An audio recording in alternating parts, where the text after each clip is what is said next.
Vamos aqui falar sobre o tema ressurreição dos mortos. Vamos compreender um pouco mais sobre esse assunto de tão grande importância. Quando falamos de ressurreição, é natural pensarmos na morte física.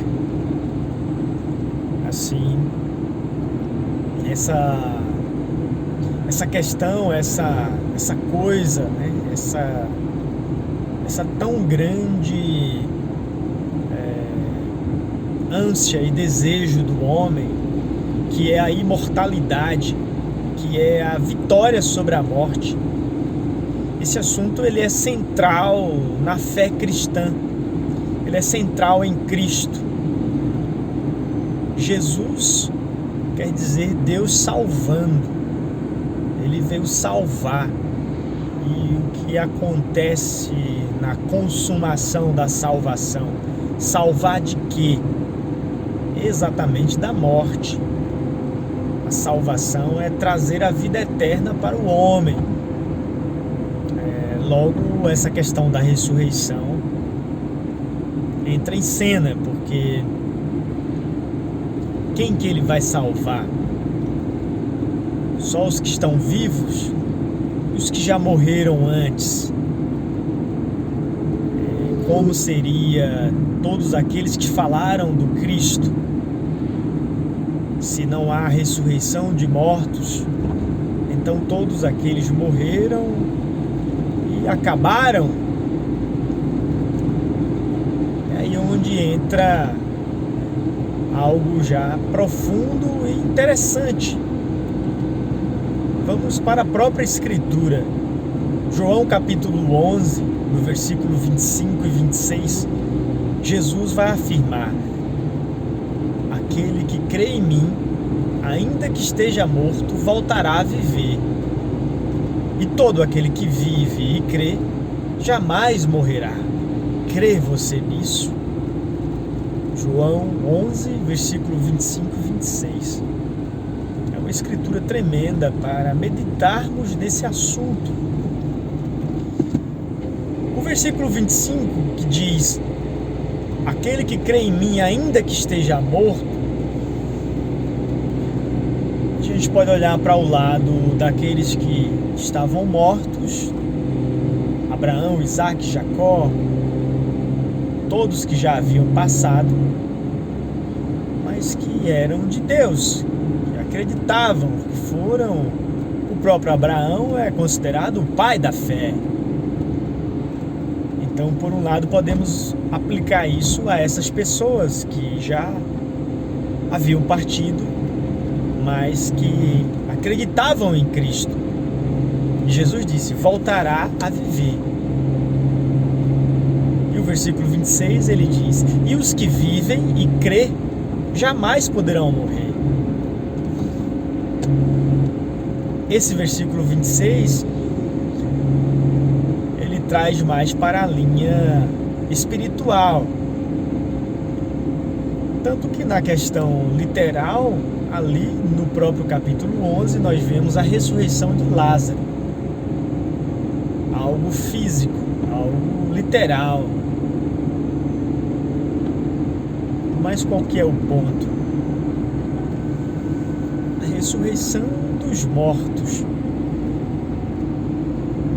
Ressuscitados para quê? Vamos novamente à Escritura, João 5,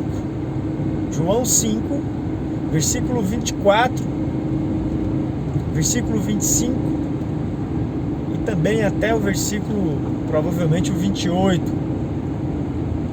Ali Jesus vai trazer mais uma vez, basicamente duas coisas: uma ressurreição para a vida e outra ressurreição para a condenação. E então Jesus diz: aquele que ouve a minha palavra e crê naquele que me enviou, não entrará em condenação, mas já passou da morte para a vida. A hora vem e agora é, em que os mortos ouvirão a voz do Filho de Deus. E aqueles que ouvirem viverão. que é o mesmo que ressuscitarão.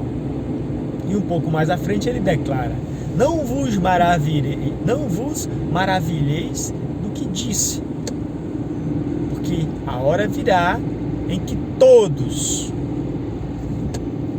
ressuscitarão, uns para a ressurreição da vida e outros para a ressurreição da condenação. Agora vamos aplicar isso dentro dos próprios textos bíblicos. Nós podemos ir ao Evangelho de Mateus, capítulo 25. Se não for o capítulo 25, vai ser no 24, onde ele vai falar da vinda do Filho do Homem em glória. E ali, quando ele vem na glória do seu Pai, ele separará os bodes das ovelhas. Então ele vai dizer às ovelhas, aqueles que estão à sua direita, ele irá dizer: vinde, benditos de meu Pai, possui por herança o reino que está preparado antes da criação do mundo. E também o Filho do Homem dirá aos que estão à esquerda, dirá aos bodes: apartai-vos de mim. Esses irão para a condenação, aonde há ranger de dentes, aonde serão atormentados, enquanto que as ovelhas que ouvem sua voz, eles então vêm para o reino. Aqueles outros são destinados a vergonha e desprezo eterno. Agora, objetivamente falando, mais claramente falando, isso não é algo literal, não é algo natural, isso são parábolas. A compreensão é uma só. A morte não é física. A ressurreição também não é física. A vida eterna não é nesse corpo adâmico. Portanto, não haverá ressurreição para a carne e sangue. A vida eterna não é para este corpo. A morte, sim. O extermínio. Aqueles que não nascem do Espírito, aqueles que não ouvem o Filho de Deus, como disse Moisés: o Senhor vosso Deus levantará um profeta semelhante a mim, e aquele que não ouvir a ele será extirpado dos seus povos. Não ouvir o Filho de Deus é não ser regenerado, é não ser reconciliado, é não voltar a Deus. E não voltar a Deus é perder a vida, é não ressuscitar. Objetivamente falando, não há duas vidas eternas, só há uma vida eterna, e essa está em Cristo. A vida eterna estava com o Pai. E essa vida eterna que estava com o Pai, ela nos foi manifestada no Filho. De modo que a vida está no Filho. Quem tem o Filho tem a vida. Deus amou o mundo de tal maneira que deu o seu Filho unigênito, para que todo aquele que nele crê não pereça, mas tenha a vida eterna. Deus era inacessível. E quando ele envia seu Filho, ele enviou para esse propósito, para que tenhais vida, para que todo aquele que nele crê não pereça, mas tenha a vida eterna. Você não pode ter um acesso diretamente a Deus, mas você pode através do Filho. E o Filho é o Verbo, e o Verbo vos fala. Aquele que ouvir a voz do Filho de Deus ressuscita, recebe vida. Ressuscitar é receber vida. Ressuscitar não é voltar a um corpo físico. Lázaro voltou ao corpo físico. Isso é uma ressurreição, mas não é a ressurreição da vida eterna. A ressurreição da vida é receber o Filho de Deus. É nascer da água e do Espírito, é ser regenerado. Ressurgir quer dizer reaparecer, aparecer novamente. E o que aconteceu conosco quando ouvimos a voz do Filho de Deus? Fomos então arrebatados, fomos então transportados para o reino do Filho do seu amor.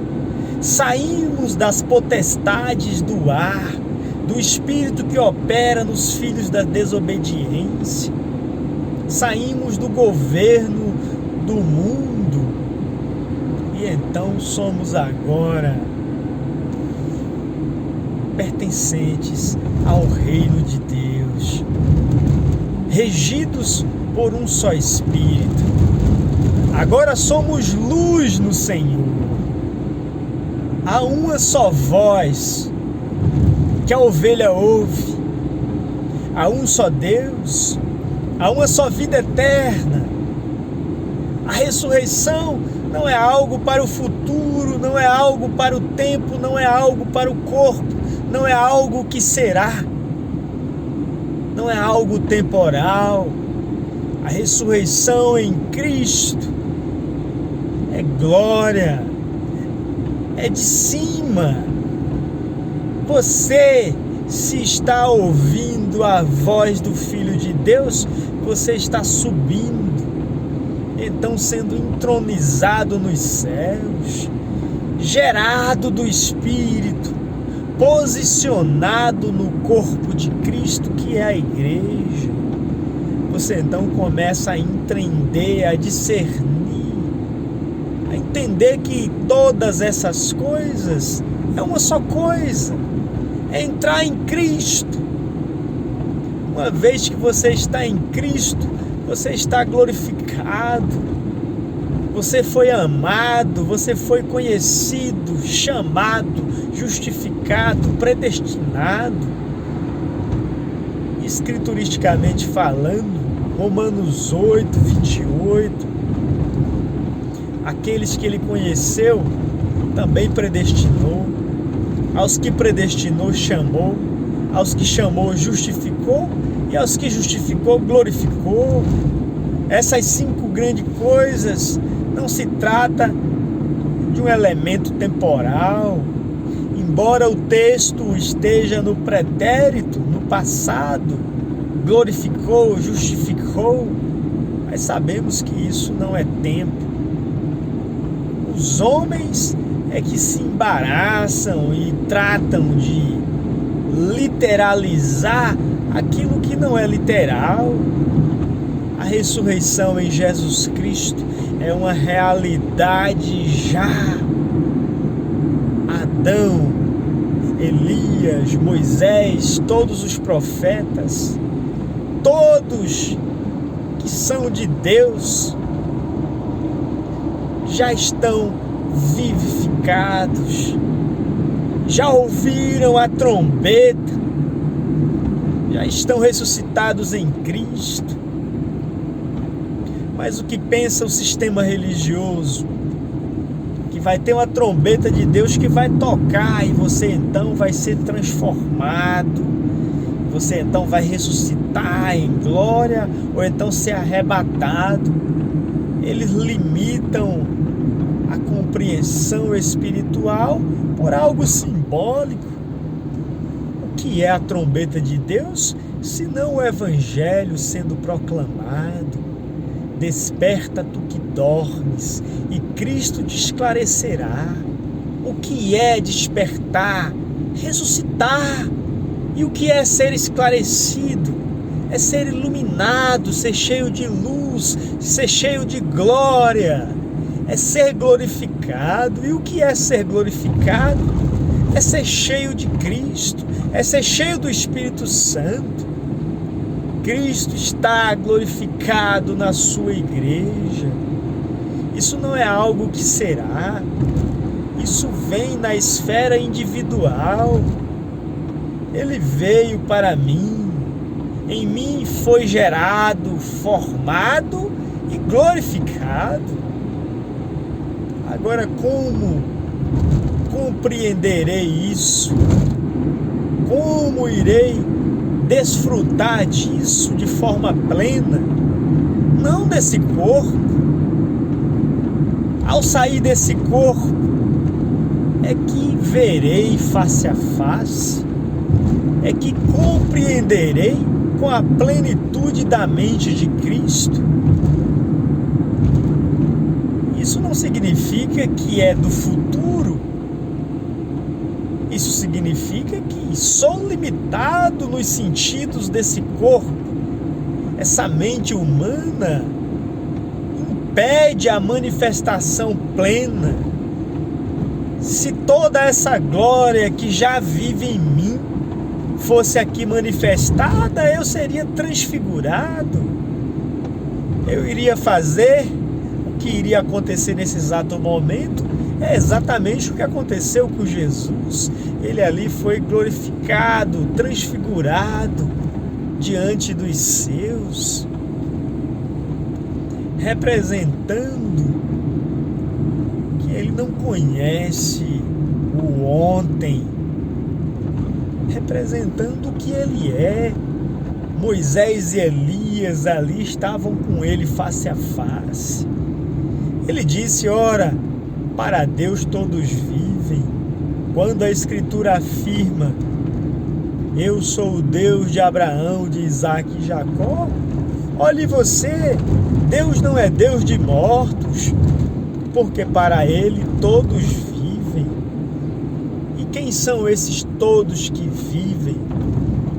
Não se trata de todos de Adão, toda a humanidade adâmica. Toda a humanidade adâmica está morta, não vive em Deus, viveu na carne. Viver a carne é negar Cristo. Viver Cristo é negar a carne. Por isso Jesus disse: quem achar sua vida, perdê-la-á. E todo aquele que perder a sua vida por amor a mim, esse a salvará. Assim entendemos os textos bíblicos, que a ressurreição dos mortos, a verdadeira ressurreição em Cristo, não é algo do tempo, não é algo do passado, nem algo do presente, nem algo do futuro, mas é algo da eternidade. Ressuscitar em Cristo significa reconciliar, significa receber o Verbo, significa nascer de Cristo. E uma vez que eu nasci do Espírito, eu já não posso morrer mais. Se eu não posso morrer mais, como irei ressuscitar? Tudo já aconteceu. Em Cristo Jesus, tudo se fez novo. Eu agora vivo a vida eterna, isto é, Cristo vive em mim, para a glória de Deus.